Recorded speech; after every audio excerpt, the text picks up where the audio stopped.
Halo Sanak, siapa nih di sini yang udah pernah ke kebun binatang? Pasti nggak asing lagi sama rumah adat yang satu ini. Ini namanya Rumah Adat Baanjuang, lokasinya tepat di komplek kebun binatang Bukit Tinggi. Di sini banyak banget benda-benda peninggalan sejarah yang bisa kamu lihat langsung. Untuk biaya masuk ke sini gratis, tidak ada pungutan biaya apapun. Kamu cukup mengisi buku tamu aja, dan untuk anak-anak tolong diawasi ya teman-teman. Jangan sampai teledor dan ini bisa merusak fasilitas yang ada di sini. Dan kalau kamu mau foto pakai pakaian adat, di sini juga udah disewakan ya. Jadi bisa banget, tapi kali ini aku nggak pakai pakaian adat, cuman lihat-lihat aja. Ini untuk yang di lantai atas ya, seperti kalian lihat sendiri. Nah, ini tampilannya guys. Orangnya lumayan ramai ya di sini.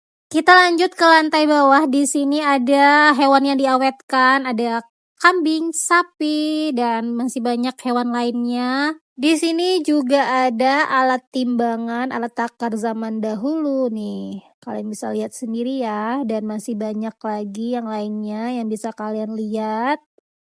Nah, di lantai bawah juga ada ruangan yang ada foto jam gadang dari awal renovasi sampai sekarang. Kalian bisa lihat di sini ya. Pokoknya buat kamu yang ke kebun binatang Bukit Tinggi, jangan lupa mampir ke sini bawa anak-anaknya. Pokoknya happy holiday and thank you for watching ya. Hitam bagi lek kudo balang pasangan bendi bugi lamu urang mali lai sanang kok nampak pulau orang nan punyo urang mali lai sanang kok nampak pulau orang nan punyo.